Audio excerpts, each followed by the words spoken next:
Welcome to the HEARTS Entwined podcast. In this podcast, we'll be having discussions around the secrets which attract lasting, healthy, fulfilling relationships, creating a healthy mindset, and what women should know and understand about men. Introducing your host, Lyn Smith, the Queen of Hearts, relationship expert, trainer, speaker, and best-selling author of the Cupid's Bow technique. Lyn's mission is to have a positive impact in reducing divorce, domestic violence, and suicide. Welcome to the HEARTS Entwined podcast. This is your host, Lyn Smith, the Queen of Hearts, and today I've got a wonderful guest. It's a male guest. I don't get many male guests on the show, but it's always wonderful to get a male perspective when I do. His name is Terraine. He's the Behind the Shades show host, and I want you to give a good warm welcome to Terraine. Thank you, Lyn. I am very happy, very excited to be here with you today. Excellent. And Terraine, you work mainly with women who are at risk. Just explain a little bit about what you mean by that, and give us a bit of a background about you and who you are. Absolutely. So what I do is I work with women who have survived domestic violence, sexual and physical assault, and these women are still looking for love in all the right places, even though they may have found it in all the wrong places previously. So hopefully, since they've been working with me, they've found success, and hopefully they continue to do so. A little bit of background about me is I love helping people. That's why I started doing what I'm doing. That's why I continue to do what I do.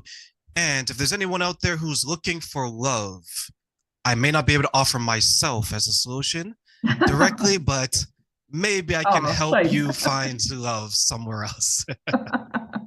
I can let the viewers know who haven't got a visual that he's a very attractive guy. So yeah, you're missing out there if he's not available.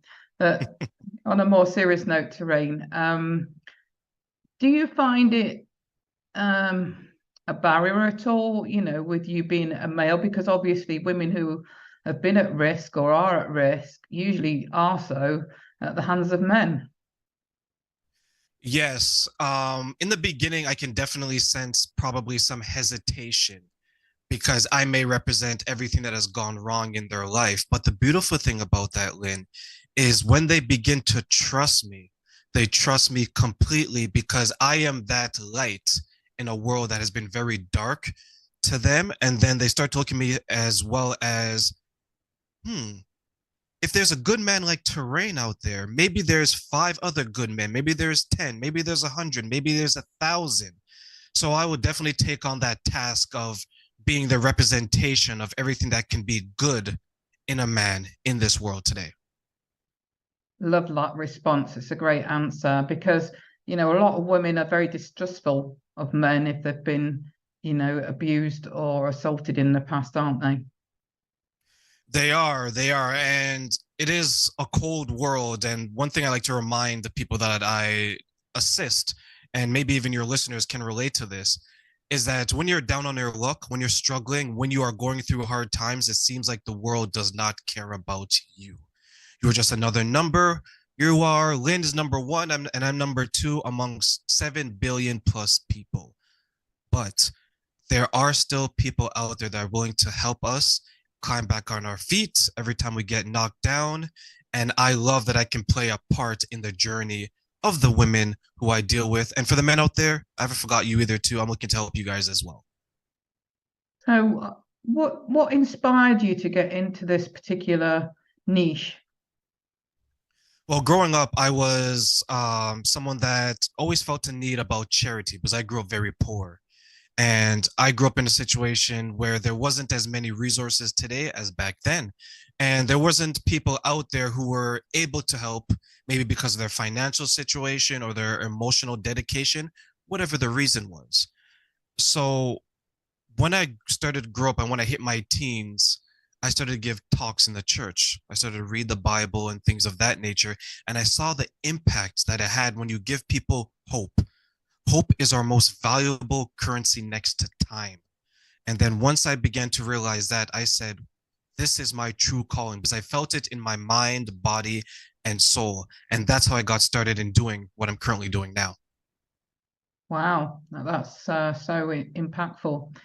Thank you for sharing that.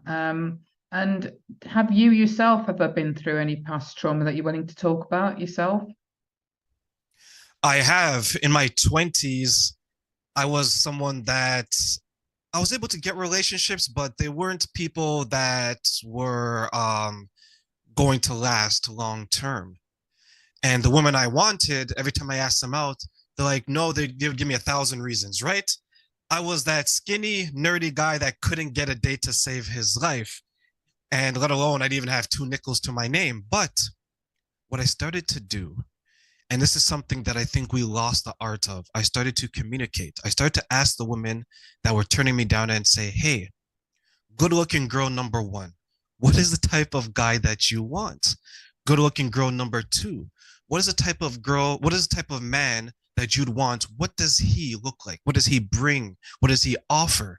And I began to understand women. And this was helpful because I grew up raised by my grandmother. I didn't know my parents growing up. So I began to gravitate towards older women, and older women started to give me what we would call, quote unquote, the game. And as I understood this, I started to learn from older men.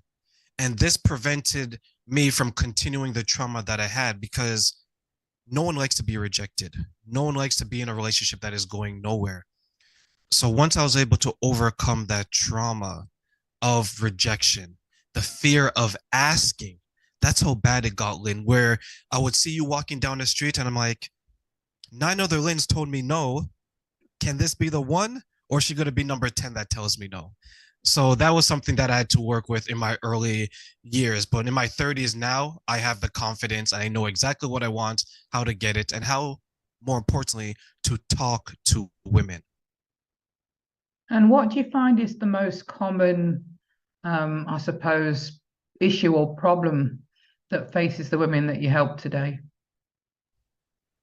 Letting go of the past.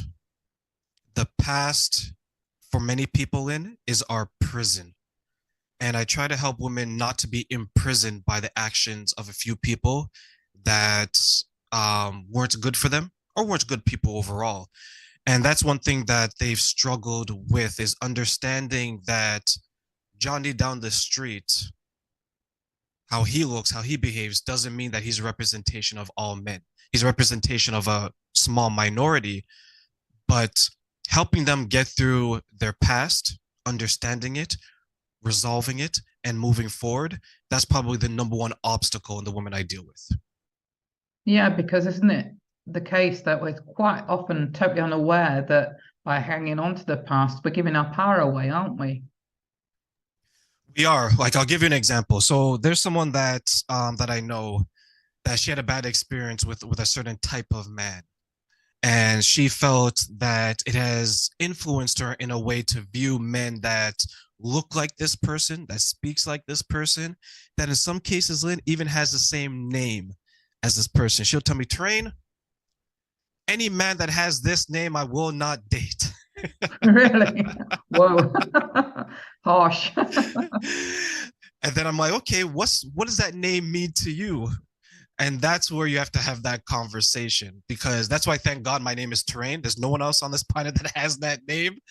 So there isn't like another person that can mess it up for me. But in all seriousness, that's what it is. We have to make sure that we're not living in the past. You want to learn from it, grow from it, but you don't want to live in it. The only time you should look back, Lyn, is when you're checking your backseat for the luggage when you're going on your vacation. Yeah, absolutely. 100% agree with that. And and our past doesn't define our future, does it? No, no, no. It can control your future if you don't get a control of it, but it won't define your future. And I think that's sometimes a challenge for some women that have been through past trauma, be it assaults or domestic violence or whatever that might be, to get the head around that they don't necessarily have to keep repeating those same patterns that they've been repeating up until the point where they're getting that awareness and that help. That is 100% true. Like, love is such a fragile but beautiful thing. And it's much like us. We're fragile. We get sick. We get broken. We get damaged. But each and every one of us is an object of love. We have so much love inside us. Why deny sharing that love and being fulfilled by it? And I know for me, because I am one of those women that you're talking about, I found for me what was difficult when I entered and met my then to be husband.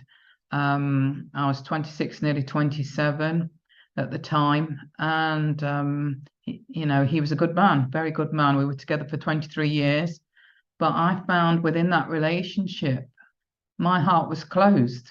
And I didn't even realize until I was actually out of that relationship and it was me that ended it, because I just felt I got to a point where I felt unfulfilled and I didn't know why. And I then realized, by working on myself, that part of the reason was my own self getting in the way. Yes, unfortunately, many of us have unknowingly gone into relationships incomplete and looking for fulfillment in ways that maybe we couldn't offer ourselves.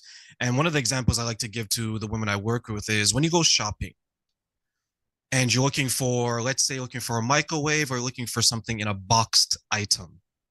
You don't go there and say that I want to get the item that's open, that's damaged, that has tape all around it. You want to go with something that's very nicely sealed, that looks brand new and things like that, right?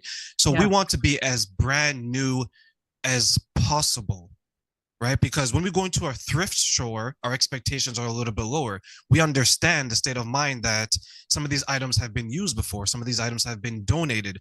So our expectations are a little bit different. But when you go into a store, a commercial box store, we expect things to be in order, brand new, not used, fully functional. And that's where we have to be. Are we brand new, or are we an item on the clearance rack? No one wants to be clearance, right, Lyn? I love that. I love that metaphor. It's very good. Yes. It's sometimes you want to make it as relatable as possible, because sometimes we come across as preachy, right? Go to school, get married, have 2 kids, get a white picket fence and a dog, and you'll live happily ever after. But you better hope your children love you, because when you're old and gray, someone has to take care of you. We want to make it a little bit more relatable and say, hey, there are some of the things we do in our life every day that is very similar to our relationships. For example, work. One of the most toxic relationships you'll ever have is at work. Like, your boss will treat you a certain way that you would let no man or woman treat you, right? So if you're willing to accept certain things for money, are you also able to accept those same things for love? That's a question we need to answer and ask ourselves. Yeah, most certainly. I realized for me that, all I wanted in a relationship at the point that I met my husband was to feel safe, secure and protected. And that was enough for me for 23 years. And I didn't realize, that in that relationship, I was quite confused, cold at times, quite frigid at times. And my heart was, as I say, quite closed off. I didn't realize how that was contributing to me not feeling fulfilled in that relationship and feeling like that there was something missing, to the extent in the end that I left that relationship.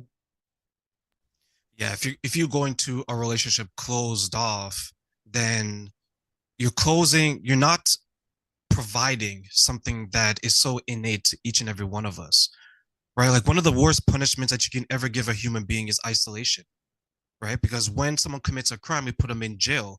And when they're too criminal for that jail, we isolate them.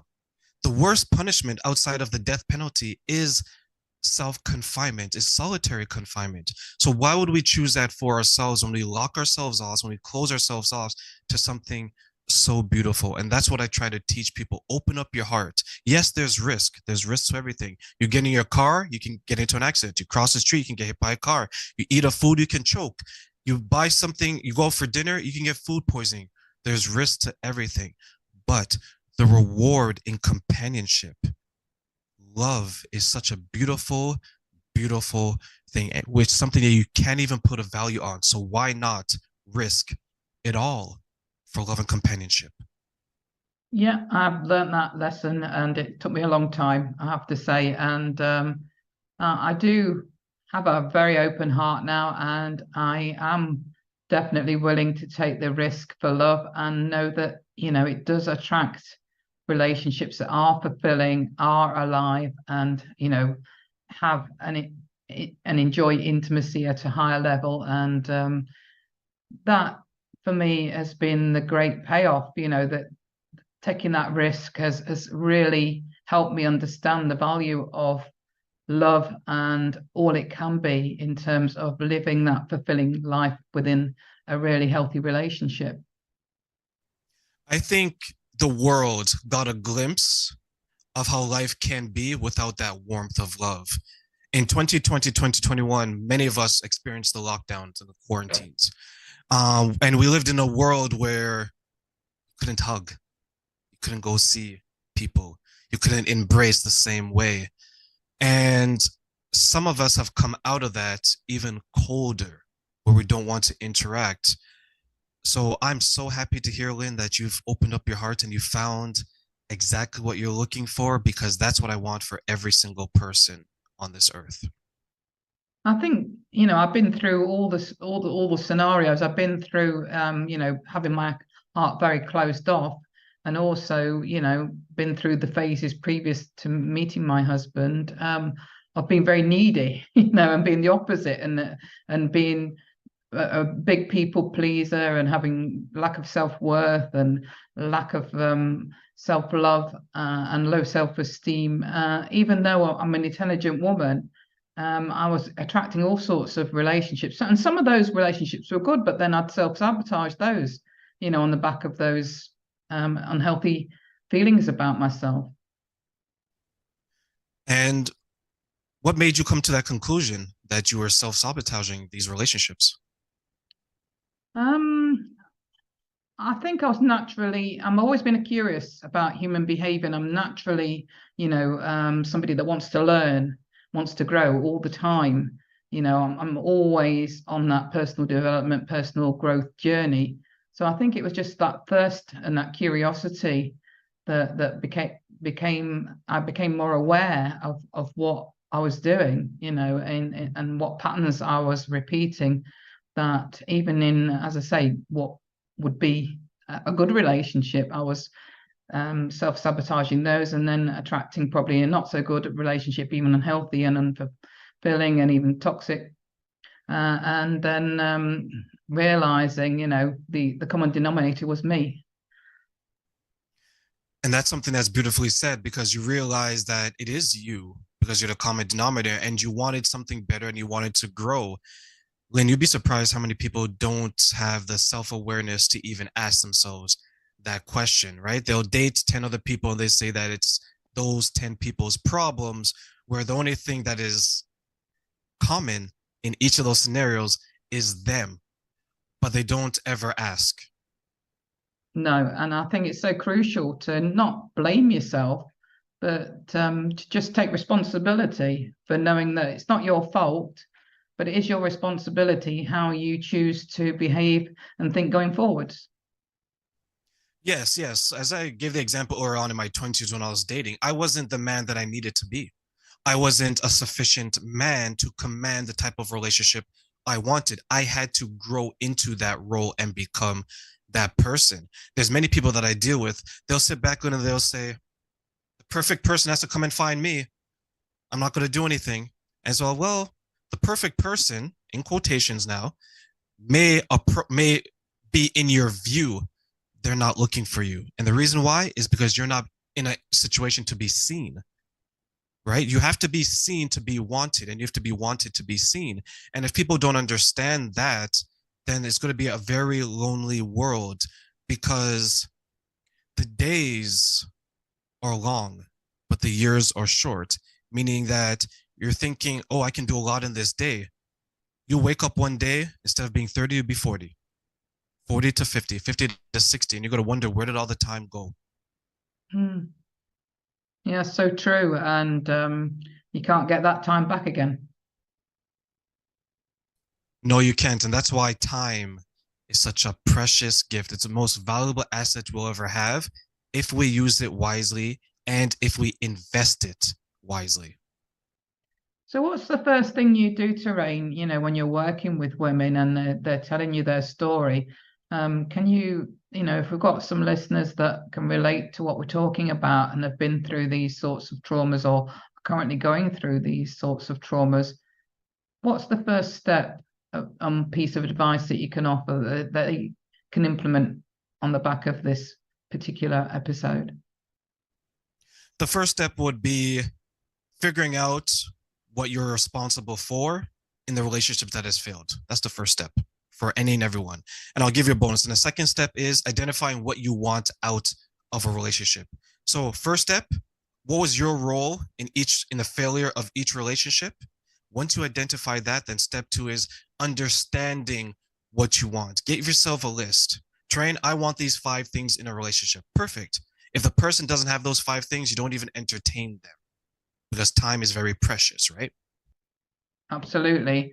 And I think for those people that instantly say, that I didn't have any part to play in my previous bad relationships, believe me that you do. You have to be honest with yourself. You do, even if it's the fact that you're allowing that relationship to continue and it's somebody that's offering you a behavior that is totally unacceptable.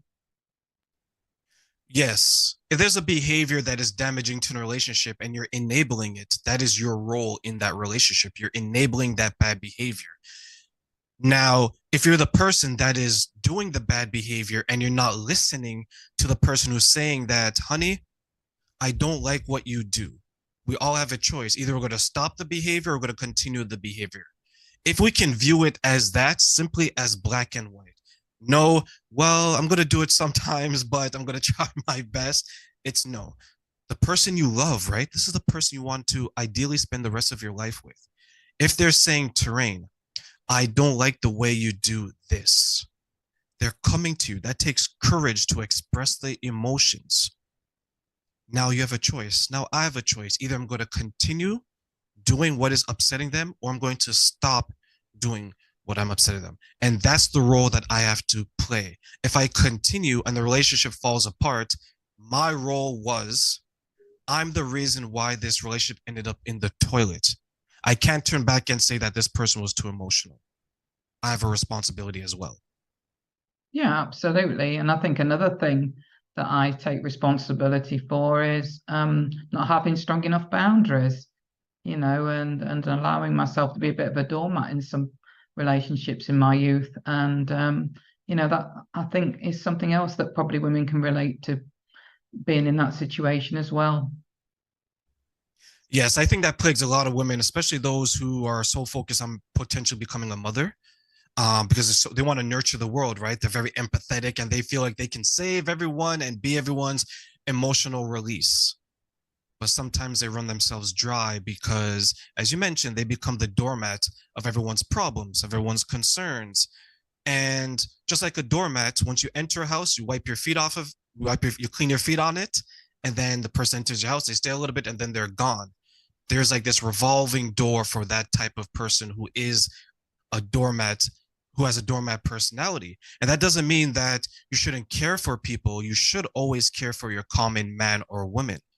The question is, how much of yourself can you honestly give to every single person? Because we all have a cup, right? We have an emotional cup, we have a love cup, we have a cup of sanity, right? Before we lose it. How much of that are you pouring into the cup of other people? Because there's only one person who can replenish your cup, and that's you. Yeah, absolutely. It's so important, isn't it? Just like, when the air hostess is giving the instructions on the plane about, put your own oxygen mask on first. It's the same for the love cup, isn't it? Oh yeah, they're running around and making sure the mask is on everyone else. And then when a plane crashes, they're the only person who doesn't have the mask on. It's unfortunate. It is, but I think it's a good analogy to give, to let people know that it's okay and it's not selfish to put yourself first. No.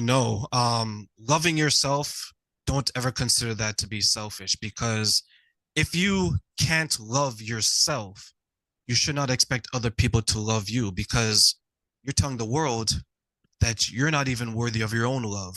So what makes you worthy of the love of others? Yeah, and energetically, I don't think we realize that we're doing that, and that's why we're getting the unhealthy or unfulfilling relationships that we're attracting.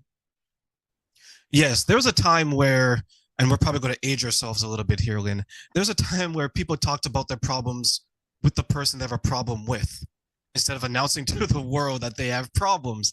And we've reached a situation where it seems like we don't know how to communicate, right? As children, we're taught how to talk, say mama, say daddy, and things like that, but we're not taught how to communicate our feelings.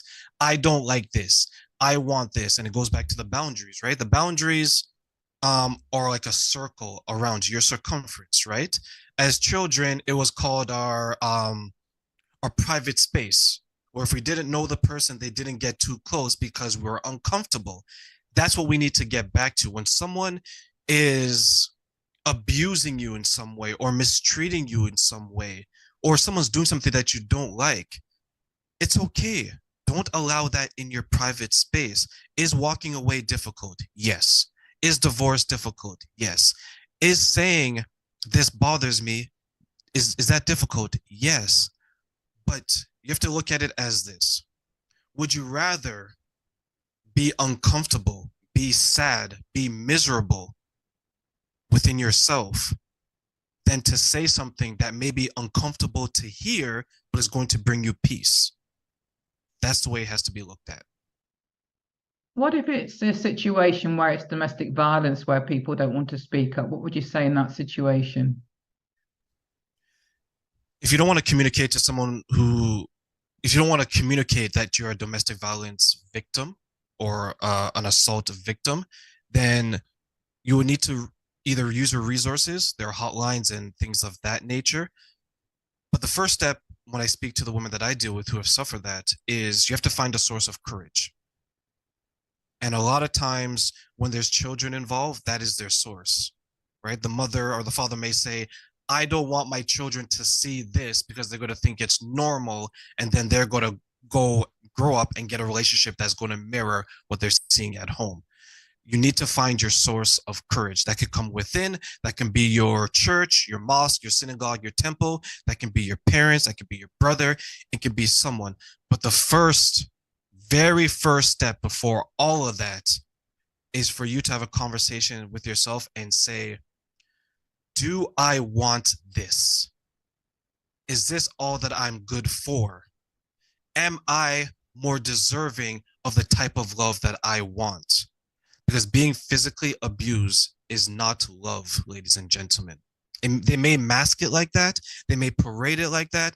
They may say that I am doing this for your own good, but it is not. Once you realize that and you identify that you're worth more than that, then you can find the courage and then you can move forward.